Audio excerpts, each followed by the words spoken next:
Well, hi, Jeff Shore. You know, here on this Shore thing, we've been talking about motivation, about the motivation for salespeople. And I don't mean the motivation in regards to sort of the rah-rah, inspirational, go-get-em, cheerleading type of thing, although I don't shun that. I think that's very, very important. Right now, I'm asking the pure question about motivation.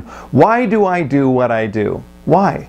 Why? What is the pure motivation for why I do what I do? We talked previously about the impact on people's lives, about how we change people's lives, about how everybody who buys a home, their world gets better. They're on a mission to improve their lives, and we get to help that. And then we talked about our impact on society as a whole, and the recognition that every time a new home is sold, 3 jobs are created for every new home that gets sold. And even if it's a resale home, there are still jobs that are created through suppliers, contractors, Home Depot, whoever it might be. So we talked about impact individually, we talked about impact on society. Now for this third step, I want to look at the impact on you. I want to look at something called achievement drive. The psychologist Frederick Herzberg studied this extensively, asking the question, what motivates salespeople internally? What are the most powerful internal forms of motivation? And the #1 form of internal motivation was achievement drive, the need to win. I have to succeed. And when you look at top performers, not just in the real estate business, but in any industry, they are marked by that sense of achievement drive. I have to win. I have to succeed. So when we look at it and we ask the question, why do I do what I do? Yes, the primary benefit is for a customer. There's a huge benefit out there for society as a whole, but there's also a benefit for me. When I sell a home, it feeds that sense of achievement drive.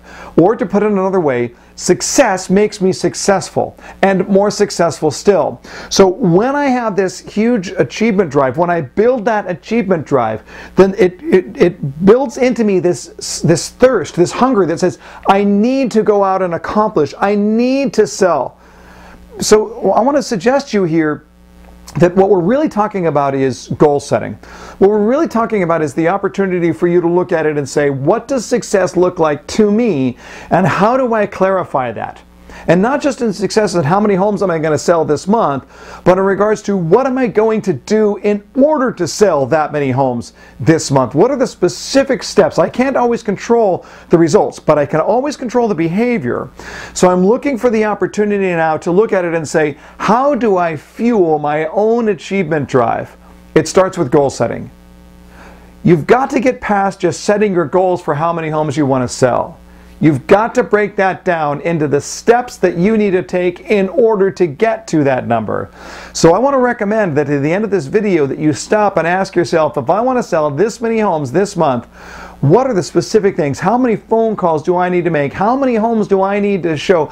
How many customers do I need to be working with, and where am I going to get them? Start with the goal over here, but then go back to the behaviors that will get you to that goal. That's when it makes sense. At that point, you didn't stumble into that result. No, you can track it back and say, that achievement drive was based on very specific steps that I took in order to get there. You want to talk about fulfillment. You want to talk about motivation. You want to talk about being pumped up and fired up. Drive your own success. You see, when you drive your own success, you change the world.